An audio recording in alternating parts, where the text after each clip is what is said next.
and welcome to the Lifestyle Program. I'm Agrit Fourie, and I'm going to lead you through this whole process. And Theresa will be joining us soon, but not this evening. I like to joke that even the Bible tells us to diet, but this is actually not a joke. In Proverbs, there's a verse stating that you must put a knife against your throat if you sit at the king's table. Now, what does that mean? That means if you sit in front of a table full of delicious, luscious foods, you must have a knife against your throat not to overeat. And it is so amazing. When I thought about that, is that we actually eat at God's table, who is the king, every evening. Because he likes to spoil us, and all our food are from him. But you can recite that verse if it's going to help you. Put your knife against your throat, then you will not overeat. This program is about your mind, your body, and your spirit. This is a Christian-based program, and it's to help you to prepare for the King. Now, how do I prepare for the King? I have a body, which is the temple of God, which needs to be worked with respect. If you respect your body, you will look after it, you will keep it healthy. And that's why we need to lose weight, to have a healthy body, because with all the extra weight shed from our bodies, we'll obviously feel healthy and be a healthier vessel. And then we have to look at our mind, because our mind is where Satan loves to have a little finger in the pie everywhere. And we're going to look at how to fend him off. So this program is about not only losing weight. If you want to lose weight, you can join the membership C for that.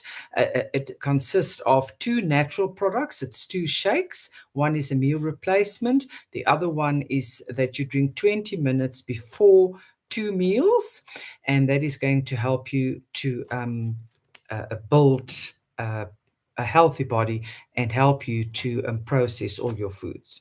The first membership is just for 150 Rand. It's just if you want to join in, you don't want any products, you're welcome to do that. The second option is if you want to have a healthy body. That is a natural supplement that helps the place where all your hormones get signals from in your brain to make that healthy, so that all your hormones can work healthy. And if your hormones are healthy, you're going to be happy and healthy, because that helps you with depression and mood swings and stuff like that. And then, of course, there's a membership where you can have all 3. So it's really up to you how you would like to join the lifestyle program. But this is a program where we're going to walk with God and the help of the Holy Ghost to be our best that we can be for him. Now, first of all, with your mind this week, I want you to start training your mind that you're not losing any weight. You're not losing out on nice food. You're not getting enough food.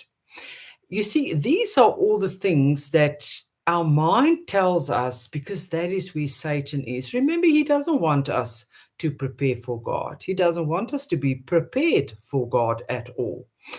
And I want you to rather put your mind onto something positive, like I've now lost 2 kg since I've started 2 weeks ago with this program, which I really believed is from God, and how to be a complete Christian and have a Christian lifestyle. Is that I'm not 2 kilos, I haven't lost 2 kilos. I'm 2 kilos nearer to my goal, nearer to in my journey to God. I'm 2 kilos nearer to having a healthier body, to have more energy, and to put a nice step. When I walk, I want all of that. And this 2 kilos I didn't lose. It brought me nearer to where I want to be. So I really want your brain to get rid of that idea that you're losing and you're losing out and not enough, because that is making it very negative, and that is going to help you to fail in the end. So we're going to look at uh, uh, Proverbs. We're going to look at the Proverbs 31 woman. And that is the perfect woman that pastors love to preach about, because that is the woman that stands up early in the morning and all the things she does and how wonderful she is. And it's really something that we all can strive to. But I think the most important thing of getting a healthy lifestyle is not to jump in and just try and do everything. I know if you have a certain personality, that is what you would like to do, but that is not the way to do it. It's really to ease into a new lifestyle, a godly lifestyle. So, we're going to start off by just doing two things, or three things actually, in Proverbs 31. And that is, first of all, you wake up and stand up before sunrise. But you don't, it's very cold at the moment. It's winter. I understand. I don't jump out of bed. I sit in my bed and I do my devotion, your Bible study with God, that you can spend 5, 10, or 30 minutes with God, only you and God. And when the sun comes up, you do your exercise. Now, I know exercise is like a swear word most of us think about, because if you think exercise, you think, oh no, sweating, too much, gym. No, no, no, no. If you haven't exercised in months, I don't want you to jump out in a program for hours to try and tone your body. It doesn't work like that. I've recently came across a lovely lady whose videos I'm going to share on the WhatsApp group. The WhatsApp group is where I'm going to give you your weekly devotions. You're going to get your help there. You can, of course, also ask for it privately, but it's good to be there on, because you're going to get all your information on there. And I'm going to put this link for you onto that group. All you have to do is send me on my number, send me you want to join, and I'll add you there. It's 072 956 8876. Okay, hope to see you there soon. So what did I want to say? Okay. And the next thing is the exercise. The exercise, the lady, the videos I'm going to send you a link to, is really very nice. She's also over 50. Yeah, she's nice and fit. But what I like about the exercises is it's really, really fun. And the time passes very, very quickly. And you don't sweat like buckets full of water all around you. And it's really an uplifting experience. On the one corner of her videos, there's a little timer that ticks off 30 seconds or 60 seconds, depending on which video you choose to do. And on the other one, there's a little thermometer that you can see how the time runs out. And then you really exercise fun things and not very, very hectic, difficult things. So it's 30 minutes running on the spot, or walking, whatever you can master. And then it's 30 seconds just doing, step to the side, step to the other side. So it's really nice and fun. And she keeps on telling you, to rest if you can't keep up the pace. And she does really, really fun things like reaching for the stars and appreciating your body. So yeah, to me, it's really, really nice to do it. It's nice to see. But the nice thing for me is, before you know it, the time is up. So whether you do the 15 minutes or the 30 minutes, just do some exercise, but take it slow. Don't just jump in with an hour and tomorrow you can hardly walk. Okay, we do it slow. I personally love to walk outside.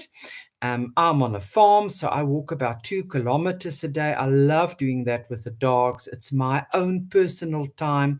I praise and worship God. I don't like somebody walking with me because they want to chat, and I want to chat to God. I want to thank Him for what He did for me, for the sun shining, and for the grass growing, and for the animals and things like that.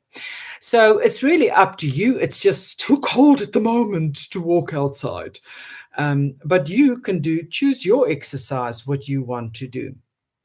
If it's in the beginning, just to walk around your car, then it's fine. And tomorrow, you do it twice around the car. But don't go in the middle of the lake and then drown.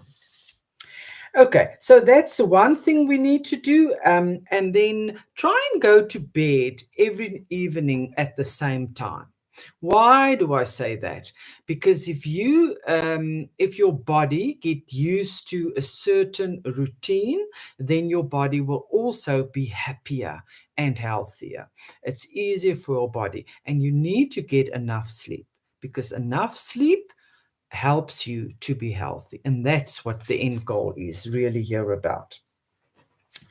So yeah, we're going to look at your temple, which is your body. And remember, it's not going to happen overnight.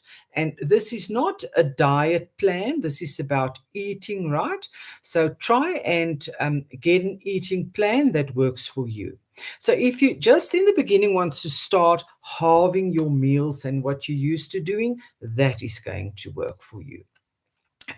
Don't try and do an overnight thing. All these overnight schemes, these little syrups and shakes and stuff like that, all they're going to do is make you disappointed, or you're going to lose the 20 kgs, and then over the next few months, you're just going to gain it again. And that is very emotionally negative to you. Um, Try and do something that you can keep on doing. It's always a good idea to have protein in the morning, because that helps you to stay fuller throughout the day. You can try anything like an egg diet, a Mediterranean diet, keto, whatever diet you want to do. But don't make it too restrictive in the beginning. Make it easy for you to be able to do and have success, little bit at a time. But what I do want to tell you to do is stop eating sugar and starch. No more sugar, no more starch, no more Coke, no more fizzy drinks. Leave that alone. I really believe that the devil is in sugar and that he invented it because it is the most unhealthy thing on this earth. It creates lots of sicknesses, it creates overweight, just one unhealthy thing to eat. And starch, why not starch? Because that is actually put into sugar in your body. So sugar is sugar. So try and cut that out of your diet. But again, if you at the moment take 3 spoons of sugar in your coffee, don't just cut it out. Take it the first week to 2 and the next week to 1. So if you're used to eating 3 slices of bread, 2 slices and 1 slice, make it lesser and lesser, so that you can also, you don't want to go into shock because of sugar. You know, sugar is like a drug. It's like smoking or drinking. You just can't go without it, but you can. And if you need help with that, that's why we have a WhatsApp support group to help you to leave the sugar, to stay on top of it. And if you need help in standing in front of a piece of cake, contact me and I'll talk you through it. Okay, you don't need it. Tell your brain you don't need it. I know Coke is, oh, I don't even want to talk about that. But anyway, so yeah, you need to get your mind right, to eat less, to get an eating plan that's going to work for you, because you might have a husband and children like I do, so you have to feed everybody and you cannot make 6 different meals. Then drink lots and lots of water. So if there's one thing you're going to implement to start off with is drink lots of water. I find that if I feel like I want to snack something, then I just first drink a glass of water and then I decide if I really need that snack still. But what I want to tell you is really that when I started with this whole lifestyle program and I talked to God and the Holy Ghost helped me with it. Since then, it's been so easy because instead of snacking, I'm so busy worshiping and I'm so busy doing all the other things I have to do to have a good lifestyle for God that you tend to don't focus on the not eat, not eat, not snack thing. Our body is really like it's programmed to eat and to gain weight. From a little baby, you have to eat and gain weight. In the years before, when we still ran around in little lion cloths, we had to eat to gain weight and to survive. So that is a very, very important thing. Um, but today we don't have to go out and hunt for our food and gather all the things from the land. We don't have to. That's why 74% of everybody is overweight, which is not healthy. And it creates problems like diabetes and heart diseases and strokes. So yeah, it's a very unhealthy thing. And the more fat and fatty stuff you eat, the more you damage the neurons in your brain up here that actually tells you you've now had enough. You have to stop eating. So once those neurons are damaged, you just don't get the message anymore. Stop your overeating. And that's why you want to eat more and more and more. And you want to eat more and more. And then we go into the starve ourselves. And if you starve yourself, your body says, oh, everything that comes now must be stored. So everything you eat after you starve yourself actually becomes fat in your body because your body is scared you're going to starve. It's natural things that happens in your body. Um, uh, uh, this little place that gets damaged also tells you you have to think about food the whole day. So the more damage this is, the more you think about food and the more you think you're hungry. But you're not hungry. You just want to nibble and your body thinks it's being deprived. And because we programmed to hunt and to eat and gain weight, and we now damage the space that tells us we've had enough, we become overeaters, which is so very, very sad. It's not the way that God wanted you to be. And yeah, it's not pure willpower. If somebody tells you, oh, it's just your will, you just have to stick it through. It's not true. Believe me, I know it. Overeating and obesity and gross overweightness, you cannot fix with willpower. Um, it is actually it's a sickness and it's like a disease. It's a chronic disease, and you need to work your way through making yourself healthy again. So it's not something that you just have to stick through. You don't have to do it on your own, and you can't do it on your own. That's why I'm here to help you. And you are allowed to pray. You are allowed to ask the Holy Ghost, please take my cravings away. You can ask for that. You can ask him for anything.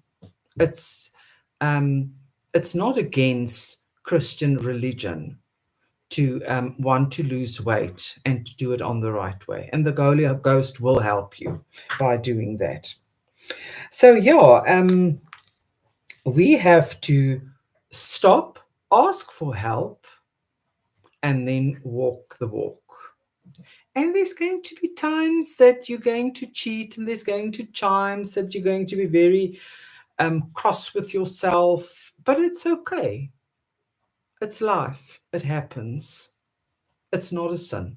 It's not a sin. Remember, God knows your heart, and He's going to give you far more than what you ask for, because that is who He is. I want to talk to you about different temperaments, different personalities. You know, I'm sure you've heard of the yellow, green, blue, and red people. And perhaps some of you have heard of Carol Tuttle's type 1, 2, 3, and 4 different natured people. And that is all so true. And we're going to talk a lot about that, and I'm going to share lots of things from Carol Tuttle, because I really believe that her system is the best that there is. You can look at a piece of paper and have to fill in lots and lots of questions and say, okay, I think I'm like this, I think I'm like that, and lots of the words you don't even understand. And it's also funny, and then people come and they say things like, oh, if you're yellow, you're the class clown. But it's not true. A yellow temperament is not necessarily the class clown. A red person is not necessarily a bull in a china shop. And a green person is not an emotional uh, uh, being that just cries and everything all the time. So it's really what is in your nature.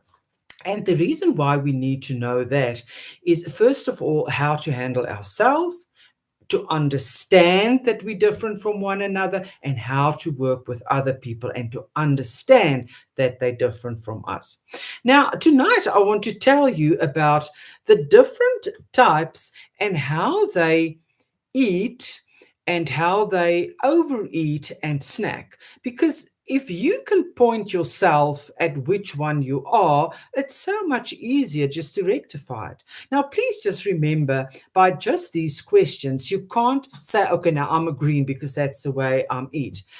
We each have a little bit of each of the types or the colors, and this might just be the color that you're not. So please do not judge yourself on this one or put yourself into a temperament blocky. Okay, we're not going to do that. Okay, so the yellow people, how do they snack? Ooh, boy. Now, yellow people love to have fun. They absolutely do everything because it's fun. They will not do something that's not fun. Even as adults, I'm talking as adults now. I have a daughter in law, so I know, and she's very, very yellow, that snacking is really a fun thing for her.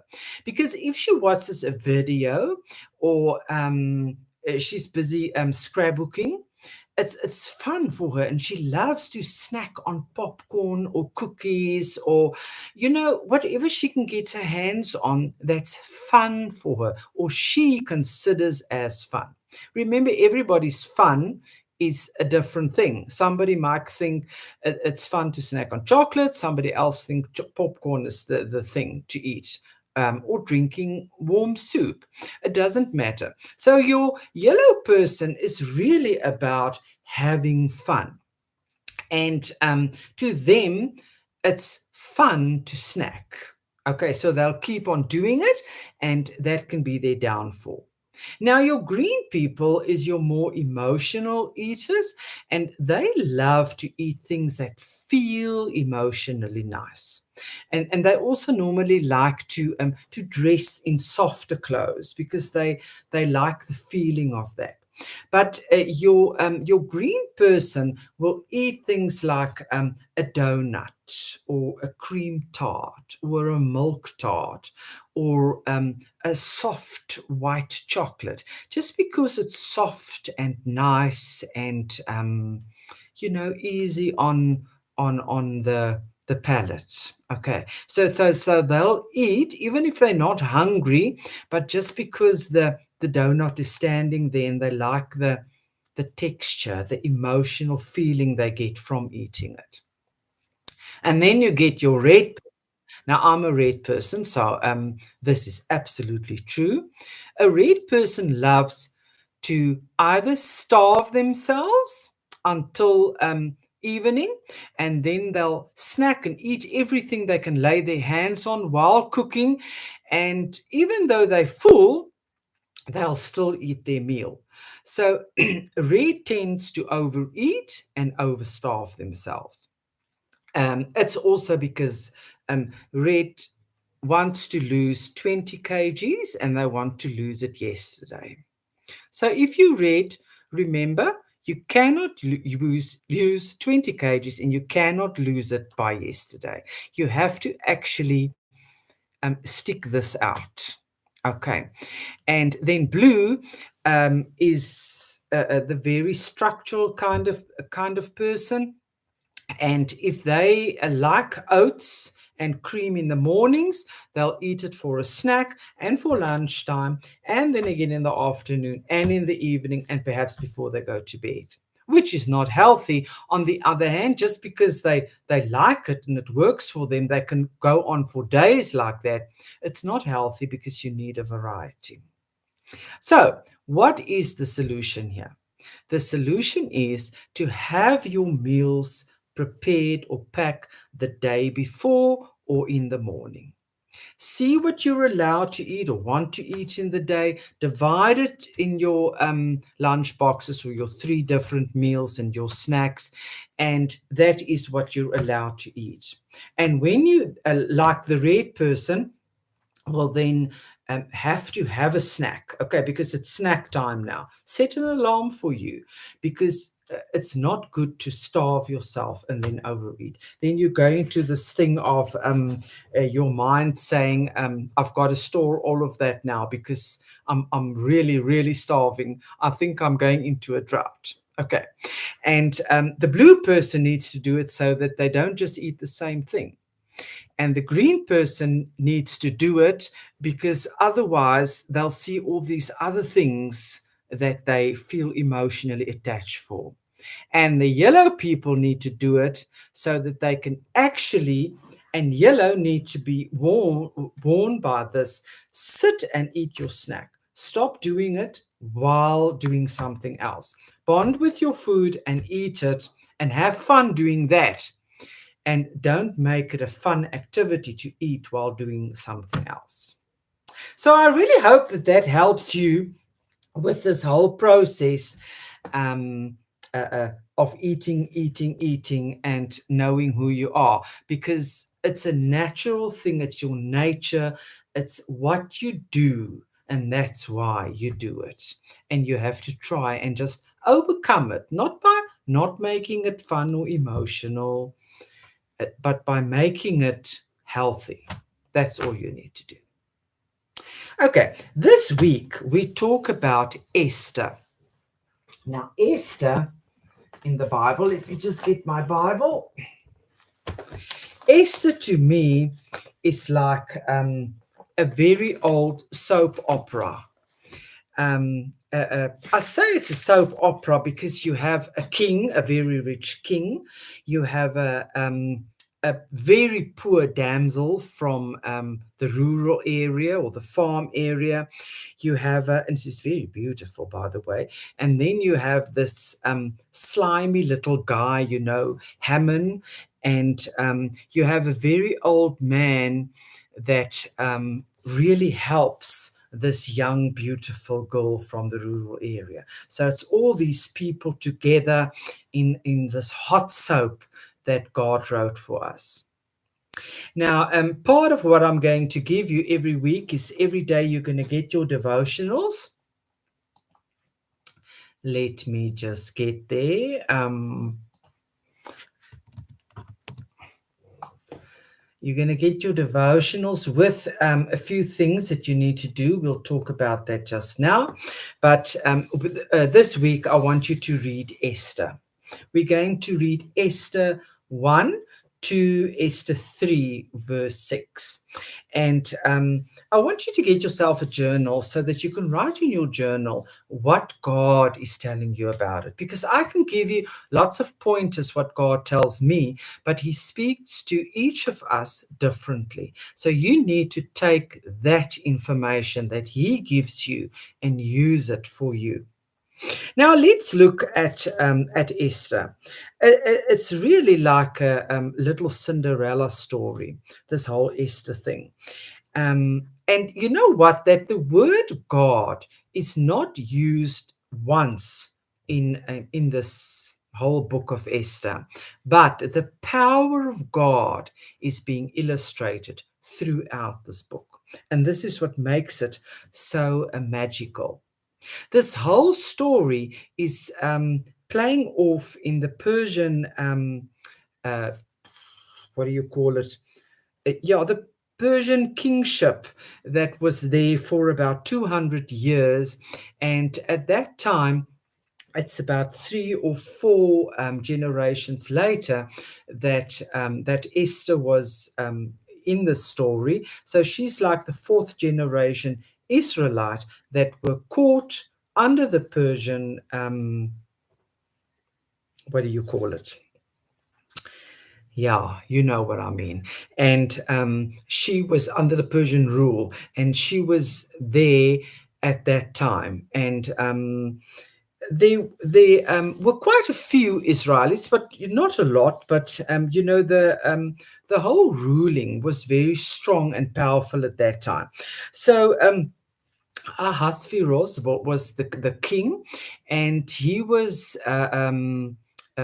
very, very powerful. And he planned this whole big party where everybody was invited. And it was really, it stands here in the Bible that it went on for a very long time, but I think it was something like 180 days. This party was going on 180 days. And as you read through it, you'll see how absolutely stunning it was, all the drapes and everything. And he even had cups made for everybody that looked different from one another. So everybody had a cup that was only theirs, and it looked different from the other people, which is nice. It's almost like the things that we put onto cups now, those little bling things, so that you can know which cup is yours. You don't by accident take somebody else's cup. And not only did he have this party for himself, but also for his wife, because in those days men and women did everything totally different. Now, one of the things you can read about here is there was a rule that if a king takes a sip from his cup, everybody in the party had to take a sip. So every time the king drinks, you drink. But for some reason, the king decided that this is not a rule on this party. Everybody can drink when they want and what they want, whenever. So it's not a rule. He didn't want people, I think, to get drunk. He was actually a very good guy inside himself. But you'll get to know him as the story goes.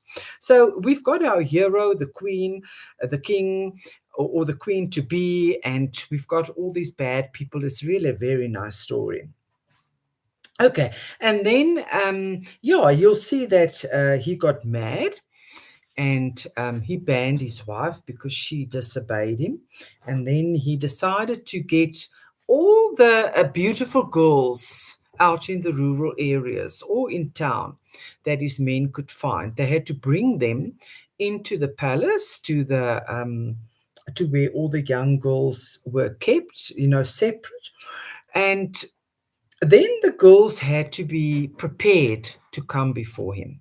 Now, prepared means it took a year for them to prepare. And now this is quite amazing to me, because if I read about this whole how they have to prepare themselves, you had to imagine the situation. This is a little rural girl. She had no mother and father. and she stayed on this farm. So her hair was probably very wild. Her eyebrows wasn't plucked. Her skin was burnt. There might have been pimples here and there, but she was still very, very beautiful. The Bible says she was a very beautiful girl. And, you get all these rough hands from being on the farm working with vegetables and things like that. And your elbows gets a little bit cracked, and uh, you have to look at your feet. So yeah, she might have been a little bit overweight or untoned, or perhaps she didn't eat too healthy because there was no one telling her to. And the whole idea of this year of preparation was to get the girls ready for the king. Because when you come in front of the king didn't necessarily just look at you. He's taking you to bed because you're his now. And he doesn't want to get in between the sheets with something feeling like a crocodile. Okay, so yes, you might be beautiful, but you still have to prepare. And you can really Google what all the things was that they did and all the stuff that they used, like the oils and the things to prepare the girls. So to really round them off. And that is what we're doing. We're rounding ourselves off for the king. And as you read through all of this, you'll see, yeah, it says here that she was very beautiful, and everybody loved her who met her. And that is so nice about Esther. Esther was pretty inside and outside. And while she was being prepared on her body and on the outside, she was also being prepared on the inside. And that she did herself because she kept on praying, talking to God, worshiping Him, because she needed that stability in her life, and also emotionally, because I mean, just being taken out of your land like that, and you in the king's palace now, and you don't know if he's going to choose you or one of the others, which is not necessarily a problem, but only the one that the king choose will be able to have children and a life with a man. The rest of them will just have to grow old and die in the palace, not ever seeing another man again. Because that's just the way that it was and the way that they did things. Um, so yes, they worked with her, and then obviously when the king saw her, he really, really loved her, and he decided to marry her. And her uncle that looked after her once her parents passed away was constantly in the front of the palace, asking for word for how it's going with Esther. And then you'll see that Haman, one of the king's men, was made his he was really bringing him up and making him a bigger man, and he gave him his ring so that he could write letters and stuff, for the king and make decisions. So the king really believed in him. And how he became the big problem, because he didn't like Esther's father, because he refuses to bow down before him. Now, you're going to read about that. It's also a Persian Israelite thing, and we're going to learn about that. So you're going to find your your chart for this day on the WhatsApp group, and it tells you which verses to read every day. It's going to give you a little place where you can tick off if you've prayed for the day. You can obviously write in your journal what you prayed about. It's good to keep a journal like that, because then you can see how God answers your prayers. And then a challenge is that every day you have to do something for yourself, something nice for yourself. Take a nice bath, or longer than usual. um, uh, uh, go and work in the garden, something you never have time for, read a nice book, even if it's only for 10 minutes. Um, and then you have to do something for someone else. You can choose what it is that you like to do. Even if it's just phoning somebody or sending them a little message telling them that I really, really appreciate you in my life, or I really, really appreciate what you did for me today. A while ago, we had a Bible study, and it was on this Proverbs 31 woman that was considered so perfect. And one of the challenges was that you had to go out and go and tell someone on Facebook or somewhere to everybody about a woman in your life that you could really see God in. And I wrote about a friend of mine, and she was so overwhelmed when she received the message. It was such a small thing for me to do. But she said afterwards, I was really on the end of saying, I've had enough, and I'm going to stop everything and not commit suicide. I mean, just stop doing all the good things she's doing. And she's really a good lady. And after receiving my message, she thought, well, I can't stop. I have to go on. So yeah, that's a challenge for you. Do something good for somebody else. And it will not only be good for them, it will be good for you too. You'll see that. And then, did you exercise today? You can write your progress down or just tick it off. And how did it go with food today? How did your relationship with your food go today? And yeah, it's remember, walking the walk with God. Take the Holy Spirit's hand. It's so much easier to do. It's so much easier. And remember, being part of the program, you get your one free session with Theresa per month on how to help you to stick with uh, things and not just give up. She can even help you sort out your emotions, and she can even give you a little Christian hypnotize session to help you not to crave food. Whatever you need, you can talk to her about that. Okay, I want to end by telling you the verse of the week. For it is by grace you have been saved through faith. And this is not from yourself. It is the gift of God, not by works, so that no one can boast. May you have a blessed week. Remember to send me those WhatsApps if you want the information for this week. The first 4 sessions are free. After that, it's going to be a closed group only for members. 072 956 8876. Have a marvelous week.